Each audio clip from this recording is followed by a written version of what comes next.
Hello, everyone. My name is Charlotte, and I'm 36 years old.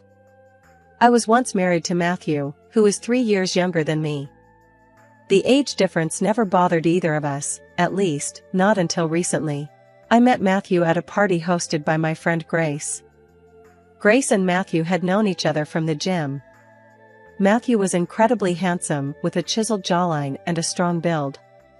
He had this natural charisma and was always in high spirits. At that time I was single, and Grace, eager to play matchmaker, took it upon herself to introduce me to every eligible bachelor at the party, including Matthew. "Hey, Matthew, meet Charlotte," Grace said with a grin. "She's not only smart but also quite the catch financially." I felt a flush of embarrassment but tried to downplay it. Grace continued, "Don't be shy, it's a compliment." I smiled awkwardly, grateful for the introduction, but hoping Grace might have mentioned some of my other qualities. Grace quickly agreed, "Absolutely. She's not just beautiful, but incredibly intelligent, too. You two enjoy your evening, I'll mingle with the other guests." Once Grace wandered off, Matthew, with a curious look, asked, "Why did she call you a nerd?" I explained, "I'm a graphic designer working for a software company, so I'm always busy. That leaves little time for socializing, which is why my friends jokingly call me a nerd." Matthew raised his eyebrows. "That's fascinating.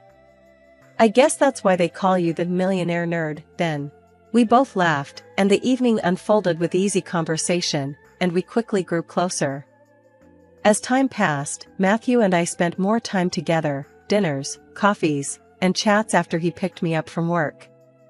At the time, he was working as an assistant at a local firm. A few months into dating, Matthew proposed. Though I loved him deeply, I hesitated. I wondered if our relationship was too new, and I worried about the age gap between us. "Matthew, are you sure about this?" I asked. "We've only been together a short time, and you're 3 years younger than me. Are you really serious about us?" He grinned and gently teased, "Charlotte, are you still stuck on that old idea that the husband should be older than the wife?" "It's not just that," I replied, a little defensively.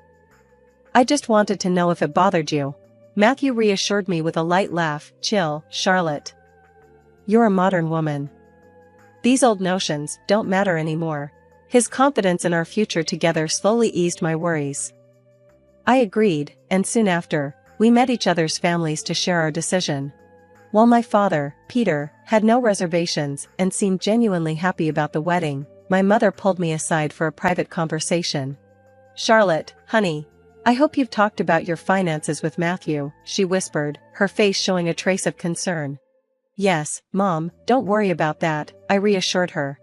She pressed on, "I just want to make sure that your career success, especially since you're doing so much better than Matthew, doesn't become an issue. You know, sometimes men can feel overshadowed by those things." "Mom, Matthew is really sweet and understanding," I explained. "He doesn't have those kinds of insecurities. He's even agreed to take on more household chores since my schedule is so hectic." "That's good to hear, dear. Just take care of yourself," she said, her tone softening. Despite her reassurance, her words lingered in my mind. I realized I'd never had a detailed conversation about finances with Matthew, nor had I asked him about his income. While my financial independence meant I wasn't overly concerned with his earnings, I recalled that Matthew had asked about my salary even before he proposed. The thought of it unsettled me for a moment, but I chose to push the worries aside, deciding to focus on the excitement of starting our married life together. After the wedding, we celebrated with a honeymoon in Hawaii, a generous wedding gift from my company. We truly embraced the joy of our time together, savoring the beginning of our new life. However, about a month later, Matthew came to me after dinner with a serious expression. "Honey, I'm sorry to ask this, but I need your help," he said, looking uneasy. "What's going on, Matthew? Is everything okay?" I asked, my concern growing. "Well, no. My parents are having some issues," he began. "They live in an apartment on the second floor, and without an elevator, it's becoming difficult for them as they get older." I understood the situation right away. "I see. Why not move them to a ground floor unit, or somewhere with an elevator?" I suggested. Matthew hesitated, then steered the conversation in another direction. Actually, Charlotte, I was thinking more along the lines of building a house for them, he admitted, surprising me with his proposal. I paused, taken aback. Okay, but I hope you realize how expensive it is to build a house, I replied, trying to grasp the scope of his idea. I tried to gauge Matthew's understanding of the financial commitment he was suggesting. Do you realize how much this will cost? I asked, hoping to get a sense of his plan. Yeah, I know, Matthew replied, though his tone lacked confidence. I pressed further. Do you have enough savings, or are you thinking about taking out a loan? Matthew hesitated for a moment before answering. Charlotte, I was actually hoping you could lend me the money to build the house, he said, his request catching me completely off guard. I was stunned, unsure of how to respond. Wait, what? But you know I've been saving to buy my own house someday, right? Yeah, but since you earn well, I thought it wouldn't be a problem for you, Matthew said, his voice taking on a more assertive tone. But Matthew, I'm not sure I can lend that much money, I replied, feeling the pressure mounting. Why not? He asked, his frustration starting to show. I was at a loss for words. I finally managed to say, okay, let me think about it. I'll let you know. I'll wait for your answer, he said, leaving the conversation hanging in the air. That night, I couldn't sleep. I spent hours turning this situation over in my mind. Lending my hard-earned savings to build a house for his parents felt risky. My money was meant for my own future security, including buying a home and saving for retirement. The next morning, as I was heading out for work, Matthew hugged me and said, I'll be waiting for your decision. Let's talk over the weekend. I know you're in a rush now. Conflicted and uneasy, I sought advice from a colleague. She suggested I make the financial arrangement official with a contract. Have Matthew sign an agreement to ensure he repays you, she advised. It's important to protect your interests. That sounded like a sensible approach, so that evening I told Matthew, I can lend you the money, but you'll need to sign a contract agreeing to repay me within 4 years. To my surprise, Matthew didn't hesitate. Okay, I'll sign it, he said.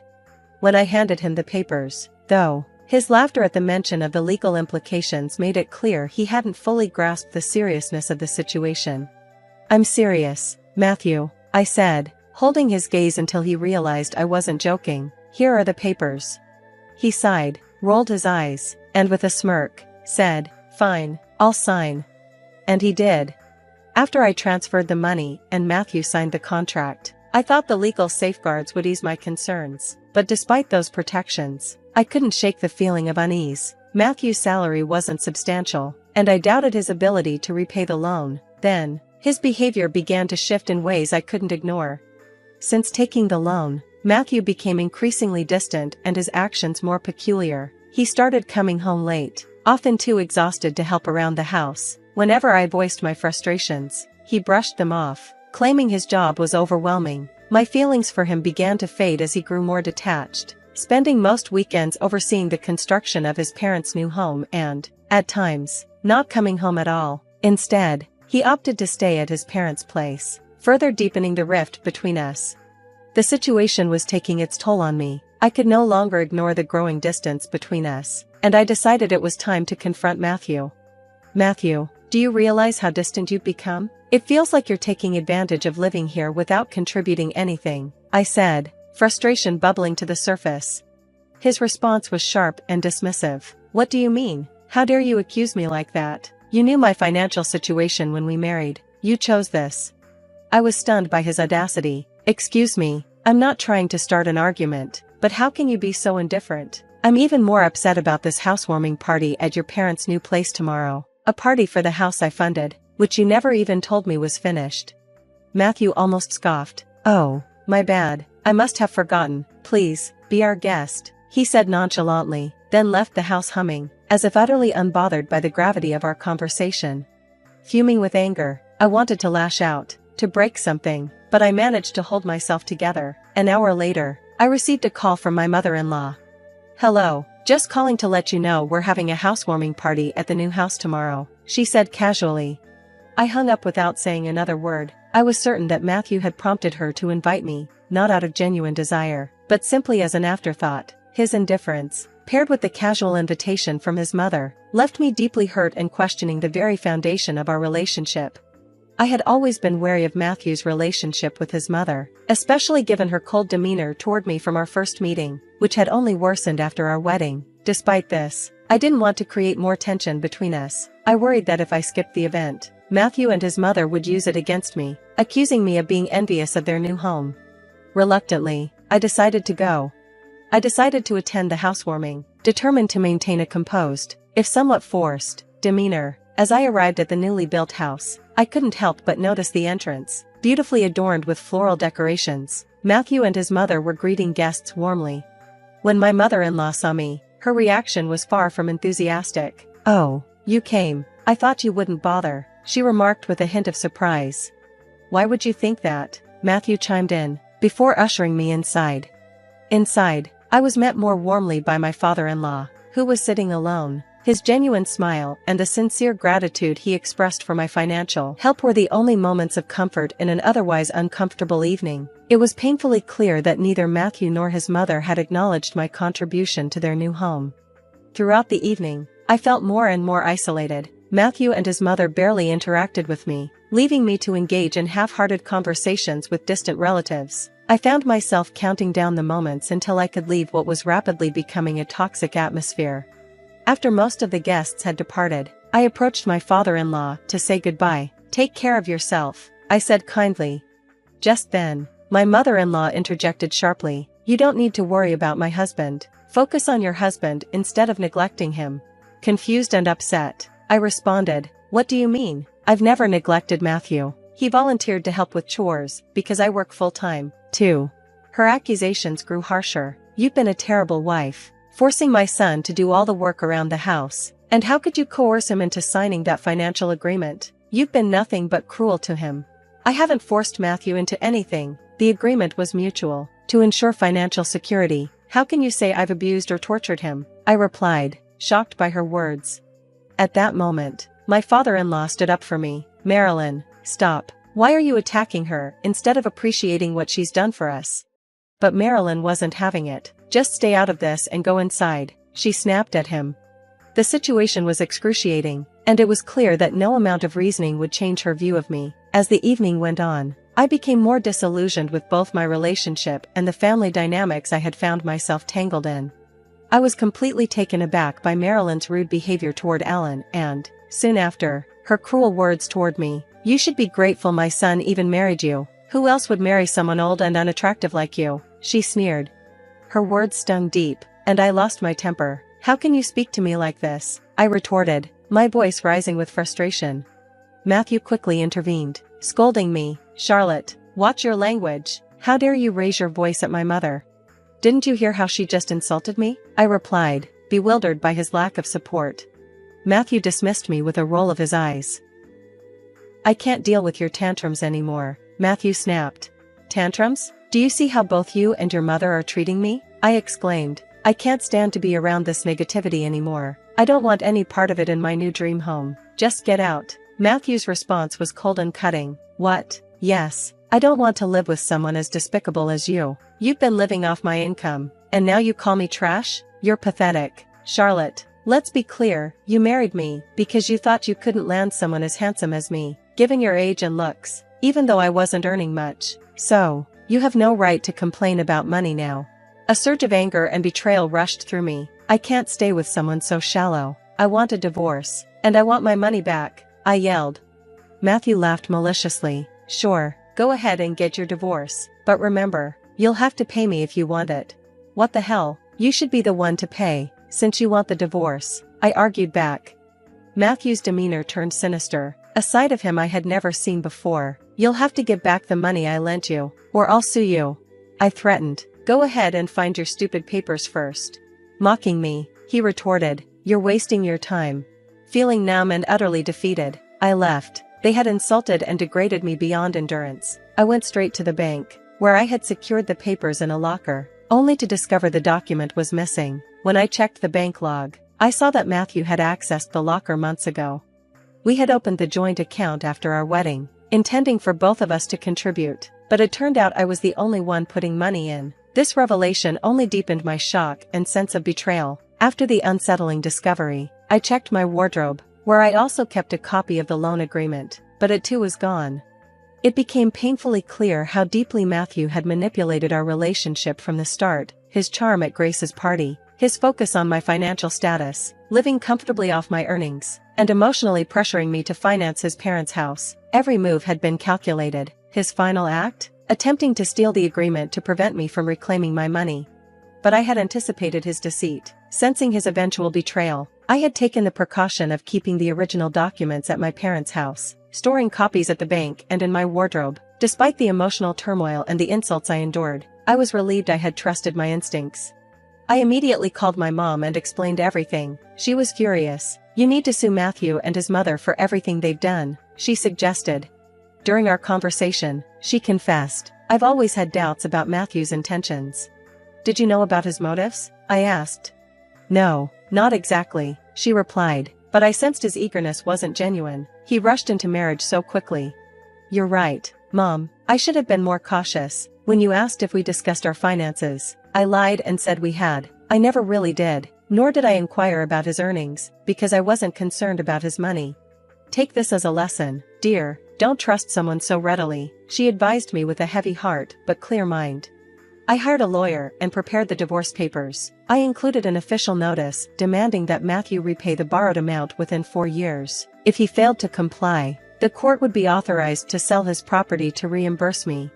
When Matthew and his mother received the divorce papers and repayment notice, they were caught off guard. Suddenly, they were the ones feeling desperate, trying to reach out to me, but I was resolute in my decision to protect myself from further deceit. I ignored all their attempts to contact me, blocking their numbers. Matthew even tried to reach my parents, but they dismissed his calls. He left a voicemail on my office phone apologizing, professing his love, claiming he was misled by his mother's influence, and hoping for reconciliation. But Matthew's history of manipulating my emotions had taught me to be wary. I deleted the voicemail and ensured his number stayed blocked. Matthew's lawyer later sent a message, pleading for me to forgive at least 60% of the debt, citing Matthew's inability to meet the repayment terms due to his low salary. I dismissed the request outright. After everything, the deceit, the personal attacks, it was unthinkable to me that he would expect any leniency. 4 years dragged by. Matthew struggled to gather even half of the owed amount, resorting to taking out loans. Given his modest income, the bank's loan offerings were insufficient, and he was forced to sell the house he had once banished me from. Ultimately, he moved back into his parents' old apartment. Grace, a mutual friend, informed me that the local community had turned cold toward Matthew and his family after the truth emerged. Marilyn, his mother, resorted to working as a nanny, her behavior having alienated her from many. Matthew faced ostracization at work, which led him to resign and relocate to another city. Even Alan, Matthew's father, left Maryland and moved to the countryside to retire in peace. Amid these developments, my personal life took a positive turn. I began dating Wayne, a 37-year-old colleague. We had known each other for years but only connected romantically after an office party, a year following my divorce. This time, I approached the relationship with caution, taking the time to understand and appreciate our connection before making any serious commitments.